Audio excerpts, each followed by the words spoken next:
읽어주시겠어요? 사무엘상 6장 10절로 15절에 있는 말씀입니다. 사무엘상 6장 10절로 15절에 있는 말씀을요, 우리 한 절씩 서로 교독하겠습니다. 제가 먼저 10절 읽겠습니다. 10절 제가 먼저 읽습니다. 그 사람들이 그같이 하여 전나는 소 둘을 끌어다가 수레를 메우고 송아지들은 집에 가두고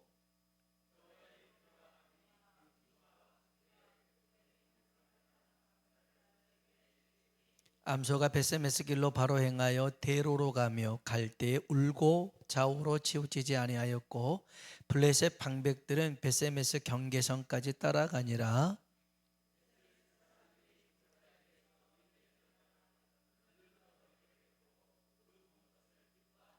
수레가 벳세메스 사람 여호수아의 밭 큰 돌 있는 곳에 이르러 선지라. 무리가 수레의 나무를 패고 그 암소들을 번제물로 여호와께 드리고 레이는 여호와의 궤와 그 궤와 함께 있는 금 보물 담긴 상자를 내려다가 큰 돌 위에 두매 그날에 벳세메스 사람들이 여호와께 번제와 다른 제사를 드리니라. 아멘. 한번 인사합시다. 하나님의 은혜가 당신에게 임하기를 원합니다.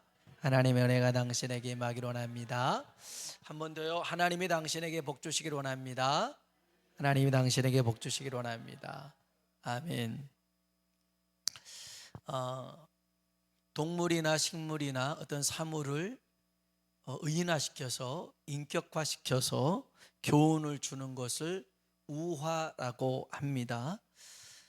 성경에도요, 하나님의 계획을 이루어갈 때 사람만이 아닌 동물도 사용했던 것들을 봅니다.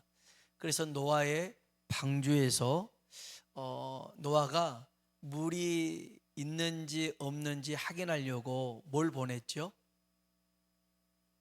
까마귀를 보냈잖아요. 또 그 다음에 뭘 보냈어요? 비둘기도 보냈어요. 성경 다 읽으셨잖아요. 최소한 창세기 6장은 그냥 읽어지잖아요. 그 이유가 힘들지. 근데 까마귀가 돌아왔어요? 안 돌아왔어요? 안 돌아왔어요. 왜 안 돌아왔을까요? 앉을 곳이 없었어요? 맞아요. 앉을 곳이 없었는데 먹을 것 많았어요. 그렇죠? 예, 까마귀가 먹는 것은 썩은 음식이잖아요. 그래서 홍수로 인해서 죽은 많은 사체들이 있었기 때문에 그거 먹느니라고 돌아올 생각을 못한 거예요. 그러니까 노아가 두 번째로 보낸 게 비둘기였잖아요. 비둘기 보냈는데 앉을 곳이 없었어요. 다시 돌아왔죠. 또 한참 있다가 또 보냈어요. 나갔더니 뭘 물고 와요? 감람나무 새 잎사귀를 물고 왔어요. 와, 여러분, 어떤 분은 이 까마귀하고 비둘기를 성도라고 얘기를 하신 분이 있어요. 한 번 나가면 안 돌아오는 성도도 있대요. 세상으로. 여러분, 우리가 세상으로 보낼 때 세상에서 돌아오지 말라고 보낸 게 아니라 주님께 돌아오라고 보냈어요. 아무튼 이렇게 까마귀와 비둘기를 쓰기도 하고요. 그 다음에 발람 선지자를 태웠던 나귀 있잖아요. 이 나귀가 이제 이스라엘 백성들 저주하러 가는데 앞에 있는 사자 천사를 보고 막 그거 피하려고 이렇게 발람을 태우고 이렇게 저렇게 하다가 발람의 다리를 상하게 했단 말이에요. 그러니까 이 발람 선지자는 그 천사를 봤어요? 못 봤어요? 못 봤어요. 사람 눈이 짐승 눈보다 못할 때가 있어요. 나귀는 보는데 이 선지자라고 하는 이 발람은 눈이 딴 데가 있단 말이에요. 돈에 가 있고 명예에 가 있으니까 눈이 뒤집혀져 가지고 안 보이는 거예요. 그래서 자꾸 벽에다가 이렇게 발을 치대끼니까 아유, 그 지팡이로 이 나귀를 때리는 거예요. 이런 무지한 사람이 어디 있어요? 하도 막는 게 억울했는지 하나님이 나귀 입을 열어서 왜 때리냐고, 왜 때리냐고. 사람 같으면 놀리기라도 할 거 아니에요. 야, 네가 말을 하네. 왜 전에는 말 안 했냐 이럴 텐데 놀리지도 않고, 야, 네가 내 말 안 들어서 때린 거 아니냐, 이렇게 이제 나귀와 말다툼을 합니다. 나귀가 뭐라고 그래요? 내가 전에 이런 적 있냐? 없다. 그런데 왜 그러겠느냐? 모른다. 저기 봐라, 저기 하나님의 사자가 칼을 빼들고 있는 게 안 보이냐? 그 말을 듣고 보니까 저기 있는 거예요. 저기 있는 거예요. 에이구, 미련한 인간. 아마 그랬을 것 같아요. 성경에는 기록되지 않았는데 이렇게 낙이 입을 연 적도 있었고요. 그 다음에 엘리야가 그 아합을 피해서 그릿 시내가에 숨어 있을 때 아침 저녁으로 떡과 고기를 배달했던 게 있어요. 뭐가 그랬어요? 까마귀가 그랬어요. 까마귀가. 여러분, 택배 원조가 뭐예요? 까마귀예요. 까마귀가 택배 원조입니다. 원조예요. 사람들은 잘 모르니까 까마귀 택배하면 성공할 수 있어요. 근데 여러분, 왜 까마귀 택배겠어요? 여러분, 까마귀는 아까 썩은 음식 먹는다고 그랬잖아요. 그러니까 까마귀가 날아다니면 저기는 산자가 있는 게 아니라 죽은 자가 있다고 생각을 했어요. 그래서 하나님께서 기가 막히게 위장술로 까마귀를 이용하셨는데 그 떡하고 고기를 까마귀가 먹을 수 있잖아요. 근데 하나님이 여기에다가 꽉 여기 묶어놨어요. 그래서 물기만 하고 삼키지는 못하는 거예요. 그래가지고 엘리야한테 배달하고 아침에 배달하고 저녁에 배달하고 이렇게 하나님께서 그들을 사용하셨더라는 거예요. 오늘 그런 의미에서 본다면 오늘 이 사무엘상 6장에는 젖소 2마리가 나옵니다. 원래 배경은 이래요. 이스라엘과 블레셋이 싸움을 했어요. 그러다가 언약궤를 빼앗겨 버렸어요. 빼앗겼으면 되찾아올 생각해야 될 거 아니겠어요? 찾아올 생각을 안 하는 거예요. 왜냐하면 블레셋이 싸움을 잘해가지고 언약궤를 빼앗아 갔으니까 괜히 싸우다가 또 봉변당할까 봐 아예 찾을 생각도 안 해요. 지들이 잊어버리고 그래놓고도 찾을 생각도 하지 않고 그렇게 살아갑니다. 그러니까 언약궤가 다시 스스로 돌아오는 내용이 오늘 본문에 있는 내용이죠. 언약궤는 뭘 상징해요? 하나님의 임재를 상징합니다. 저는 이것이 은혜라고 생각해요. 우리가요, 하나님을 잃어버렸어요. 우리가 하나님을 버렸어요. 그래 놓고 우리는 하나님을 찾지도 않아요. 근데 하나님이 다시 우리를 찾아오시더라는 거예요. 이것이 하나님의 은혜인 줄로 믿습니다. 사사기를 보면 하나님이 약한 부분이 있어요. 여러분, 하나님 얼마나 강하십니까? 근데 하나님이 우리한테 마음이 약하시더라고요. 약합니다. 삼손이 블레셋 사람들한테 잡혀가서 두 눈이 뽑히잖아요. 머리가 밀리고. 그런데 이런 삼손에게 하나님이 되돌아오십니다. 되돌아오셔요. 그래가지고 다시 은혜를 베풀어 주시더라는 거예요. 사사기 10장에 보면 이런 얘기가 나옵니다. 12절로 14절 한번 볼까요? 읽어봅시다. 또 시돈 사람과 아말렉 사람과 마온 사람이 너희를 압제할 때에 구원하였거늘 너희가 나를 버리고 다른 신들을 섬기니 그러므로 내가 다시는 너희를 구원하지 아니하리라. 가서 너희가 택한 신들에게 부르짖어 너희의 환난 때에 그들이 너희를 구원하게 하라 하신지라. 아멘. 하나님이 복상하셨어요. 하나님의 백성들이 어려워서 하나님 도와주세요 할 때 하나님 가서 도와줬거든요. 그러면 하나님 안 섬기고 또 다른 사람 다른 곳에 가서 막 기웃거리고 하나님보다 네가 더 좋아 네가 더 좋아 이렇게 있는 거예요. 하나님이 속상하셨어요. 근데 그래 놓고는 또 어려움 당하니까 하나님 도와주세요 그러는 거예요. 하나님이 뭐라고 그래요? 내가 다시는 너희를 도와주지 않을 거야. 니들이 찾고 섬겼던 그 신을 가서 찾아서 도와달라고 해. 이렇게 얘기를 합니다. 내가 다시는 너희를 구원하지 아니하리라. 하나님이 얼마나 세게 말씀하셨어요. 그런데 이들이 어떻게 하는가 볼까요? 사사기 10장 15절로 16절입니다. 읽어봅시다. 이스라엘 자손이 여호와께 여쭈되 우리가 범죄하였사오니 주께서 보시기에 좋은 대로 우리에게 행하시려니와 오직 주께 구하옵나니 오늘 우리를 건져내옵소서 하고 자기 가운데에서 이방신들을 제하여 버리고 여호와를 섬김에 여호와께서 이스라엘의 공고로 말미암아 아멘. 하나님이 이렇게 약하신 분이에요. 다시는 너희를 구원하지 않겠다 했으니 하나님 잘못했어요. 그러면서 이제 자기 안에 있는 이방신들을 다 제거하고 저는 하나님밖에 없어요 이렇게 하니까 또 하나님 마음이 그들로 인하여서 근심하셨더라는 거예요. 근심하셨어요.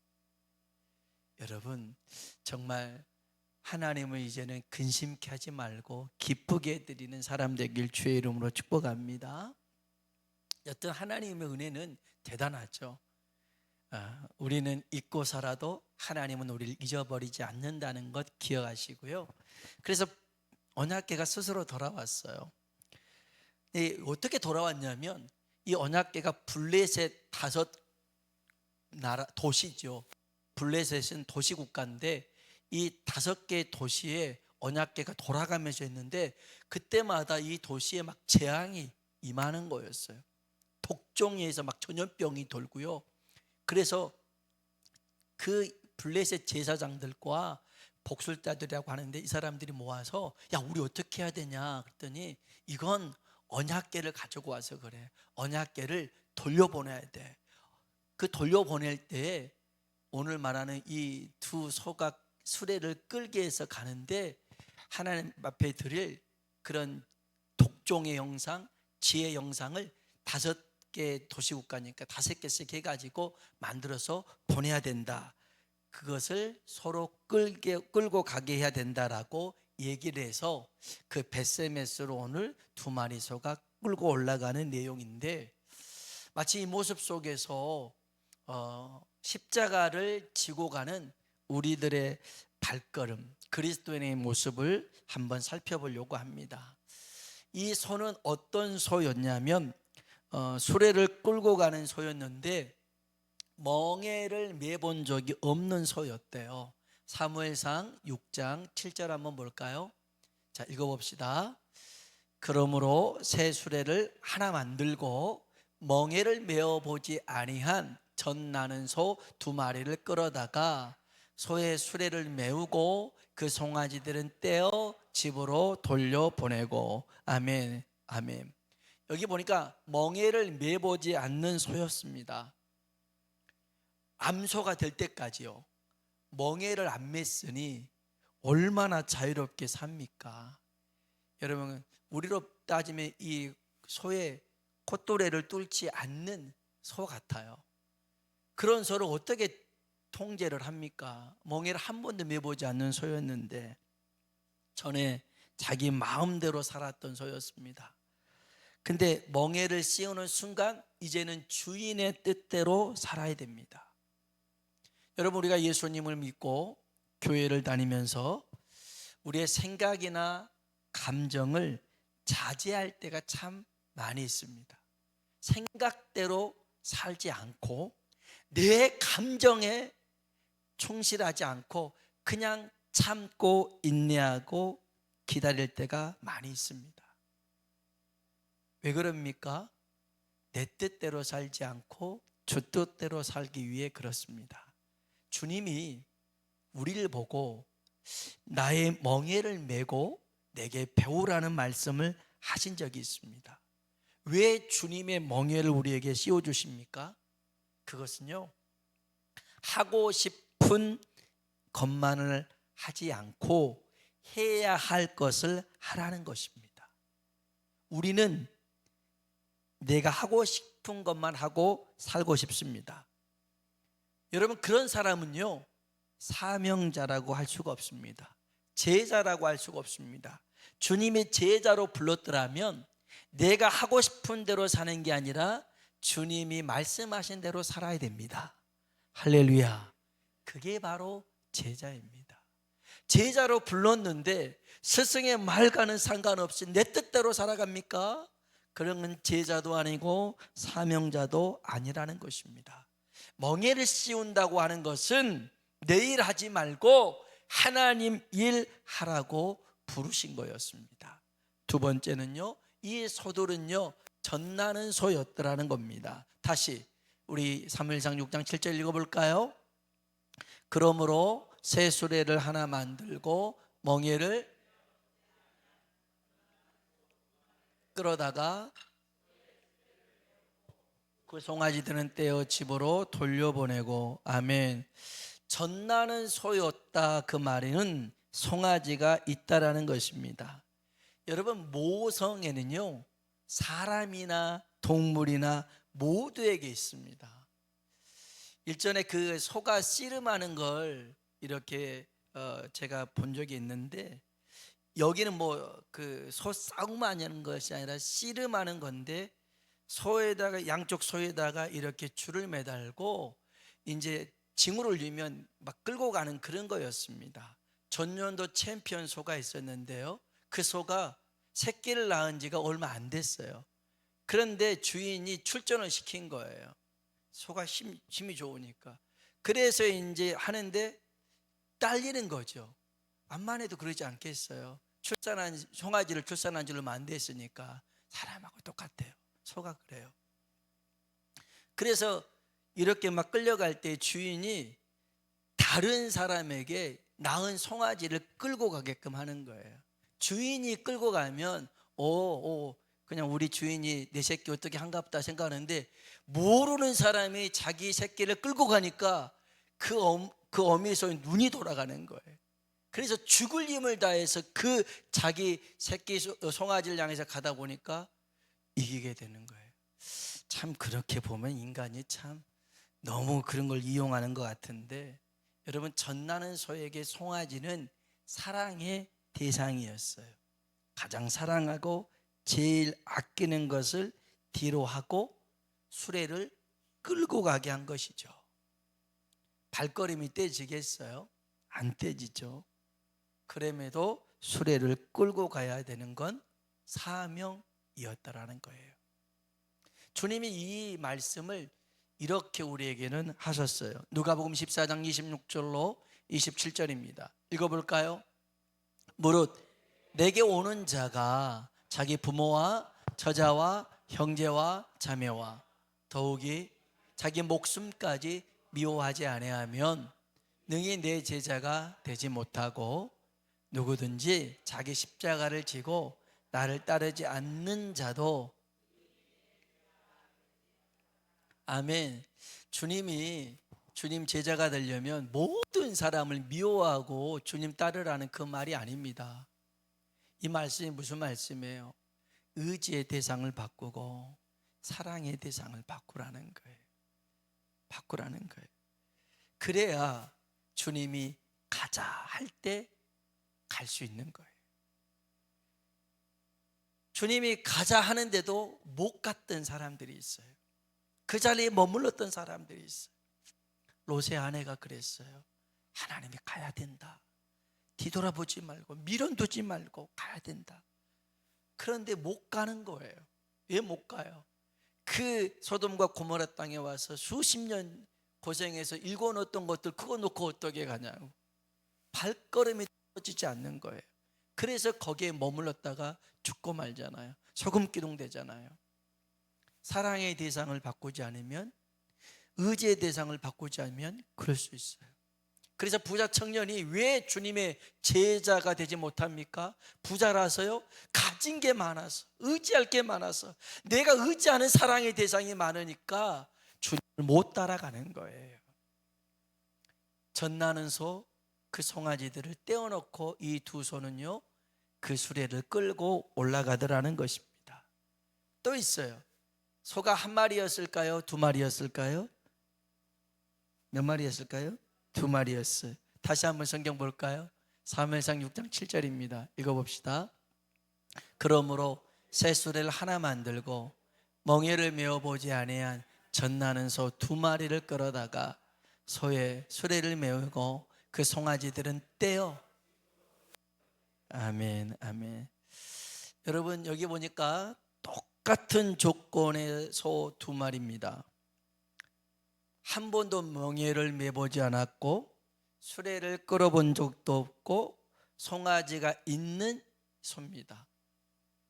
여러분, 이 두 마리 소가 같은 수레를 끌고 잘 갈 수 있을까요?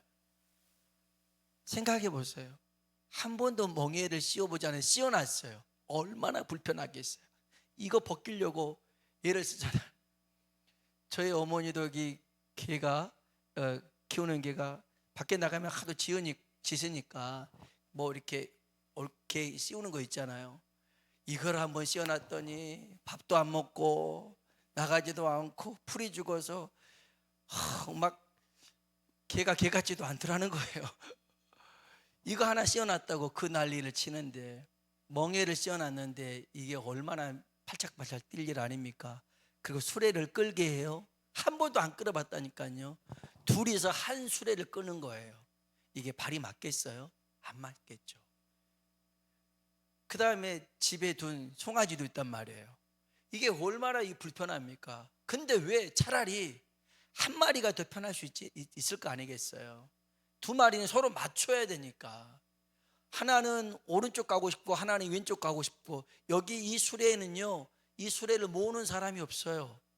그냥 여기다가 언약궤 올려놓고 얘 둘이를 벳세메스 가는 길로 쫙 놔뒀을 뿐이에요. 둘이 가는데, 야, 앞으로 아니 아무튼 그렇게 어깨 동무하고 나아가자, 발 맞추어, 이 노래였는데 앞으로 가자, 그렇게 해서 발을 맞춰서 가는데, 여기 성경에 보니까 좌로나 우로나 치우치지 않고 똑바로 가더라는 거예요. 똑바로 가는 거예요. 여러분 놀랍죠? 왜 두 마리일까? 여러분, 둘이 필요했던 것은 같은 처지잖아요. 그렇죠? 그러면 서로를 위로하고 그렇게 함께 걸어가는 동역자라는 거예요. 오늘 우리 모두가 주의 동역자라는 거예요. 동역자에 대한 말씀이 전도서 4장 9절로 10절에 나와요. 한번 봅시다. 읽어볼까요?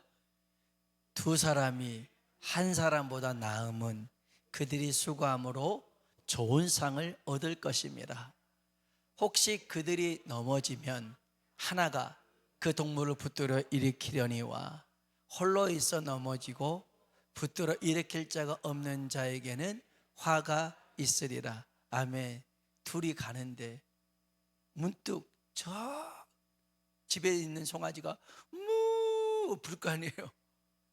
그 소리가 내 새끼 소리라는 걸 알면 마음이 얼마나 그러겠어요. 막 뒤돌아갈 수 있겠죠. 옆에 있던 소가 뭐라고 그러겠어요? 아니요, 우리는 저 소리에 반응하면 안 돼요. 앞으로 가야 돼요. 앞으로 가야 돼요. 그러면서 서로 의지해가지고 앞으로 가는 거예요. 앞으로 가는 거예요. 사울왕과 다윗 왕의 많은 차이가 있는데, 그 중에 하나는 사울왕 주변에는 사람이 없었어요. 말해주는 사람도 없었고 위로해주는 사람도 없었고, 그래서 사울왕에게는 별로 없었어요. 근데 다윗 왕에게는 주변에 사람이 많았어요. 사무엘하 23장에 보면 37명의 용사들이 나와요. 그 중에 3명은 그냥 다윗이 혼잣말로, 야, 저 블레셋에 찾아오고 있는 베들레헴 그 옆에 있는 그 우물 먹고 싶다 했더니 3명이 죽을 각오라 가지고 물 떠오잖아요. 그런 용사들이 37명이나 있었어요. 뿐만 아니라 제사장 사독이 있었고요, 선지자 나단이 있었고요, 목숨 걸었던 후세라는 친구가 있었어요. 성경에 기록된 인물들이에요. 그런데 사울왕 옆에는 없었어요.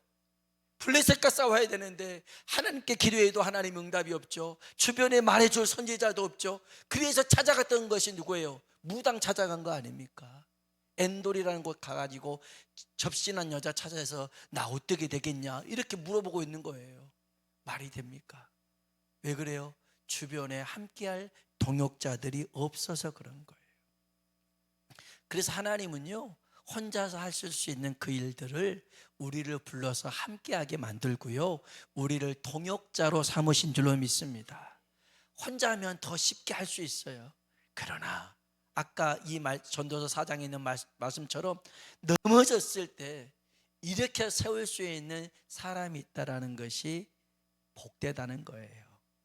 우리 한번 옆 사람 보고 인사합시다. 당신이 있어서 제가 힘을 얻습니다. 당신이 있어서 제가 힘을 얻습니다. 아멘. 동역자예요, 동역자입니다. 마지막 하나만 더 보면요, 이 두 마리 소가 참 한 번도 멍에도 매보지 않고 술에도 끌지도 않았는데 집에 새끼들도 있는데 두 마리가 올라가는데 잘 올라가요. 그런데 올라가면서 소들이 웁니다. 울면서 올라가는 건데, 우리 한번 성경 사무엘상 6장 10절입니다 12절까지 읽어봅시다. 그 사람들이 그같이 하여 젖나는 소 둘을 끌어다가 수레를 메우고 송아지들은 집에 가두고 여호와의 계와 및 금지와 그들의 독종의 현상을 담은 상자를 수레 위에 실으니 암소가 벳세메스 길로 바로 행하여 대로로 가며 갈 때에 울고 좌우로 치치지 아니하였고 블레셋 방백들은 벳세메스 경계선까지 따라가니라. 아멘. 아멘. 이 소들이 울면서 갔다고 그랬잖아요. 왜 울었을까요? 답답해서 울었을까요? 멍에가 답답해서? 수레가 무거워서 울었을까요? 새끼들이 보고 싶어서 울었을까요? 이런 것도 이을 수가 있어요. 그런데 14절 말씀 한 말씀 더 봅시다. 14절 읽어볼까요? 수레가 벳세메스 사람 여호수아의 밭 큰 돌 있는 곳에 이르러 선지라. 무리가 수레의 나무를 패고 그 암소들을 번제물로 여호와께 드리고. 아멘. 끌고 갔던 수레를 쪼개서 장작 삼았고 끌고 왔던 소는 거기에 번제물로 드렸더라는 거예요. 우리 흔히 소는 영물이라고요. 요즘 저도 이렇게 보는 영상에 고양이, 개들 막 나오는데, 야, 위험한 순간에 고양이가 탁 나가가지고 사자도 쫓고 곰도 쫓고 그러더라고요. 개가 막 차 오면 피하고 막 이런 거 아주 교감이 있어서 친밀해서 소리에 민감해서 그런 것인데, 소도요 안다잖아요. 도살장으로 끌려가면 나 죽는구나 알고 눈물을 뚝뚝 흘리잖아요.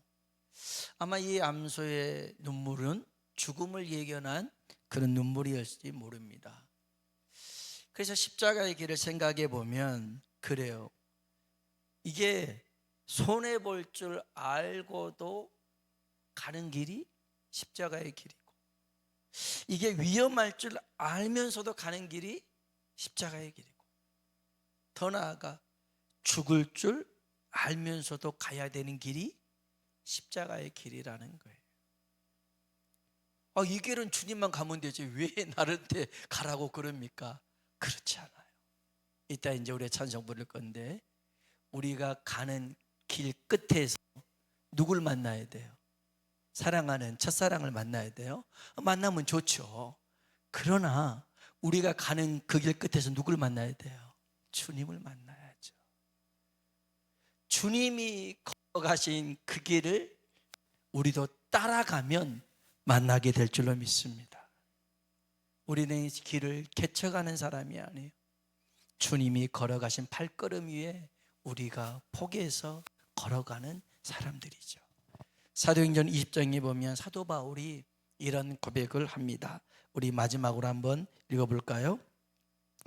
오직 성령이 각 성에서 내게 증언하여 결박과 환난이 나를 기다린다 하시나 내가 달려갈 길과 주 예수께 받은 사명 곧 하나님의 은혜의 복음을 증언하는 일을 마치려 하면은 나의 생명조차 조금 더 귀한 것으로 여기지 아니하노라. 아멘. 바울이 예루살렘으로 돌아간다고 하니까요, 바울의 제자들이 가면 안 돼요. 선생님, 가면 죽습니다. 또 장로들도요, 그 도시마다 있는 장로들도 못 가게 합니다. 가지 마십시오. 왜 죽으러 갑니까? 한 번은 빌립 집사의 집에 가서 이제 쉬고 있는데, 거기서 그 예언했던 이가 가면, 그 예루살렘에 가면 이렇게 결박당해서 위험을 당할 수 있다. 그때 했던 고백이 뭡니까? 예루살렘에서 이러한 고난과 환난이 나를 기다린다 할지라도 주 예수님께 받은 사명을 감당하는 그 일에 목숨을 조금도 귀하게 여기지 아니하노라 그럽니다. 우리의 믿음을 제일 쉽게 무너뜨리는 것은 타협입니다. 타협. 아, 그래, 굳이 그렇게까지 할 필요가 있어, 그냥 적당히 하지, 아, 요번에는 그냥 넘어가지. 이러한 타협의 순간에 우리의 믿음이 무너지게 됩니다. 여러분, 우리는 주님이 걸어가신 그 길을 따라가는 십자가의 사람인 줄로 믿습니다. 그 길 끝에서 주님 볼 수 있길 축복합니다. 찬양 한번 부르실까요?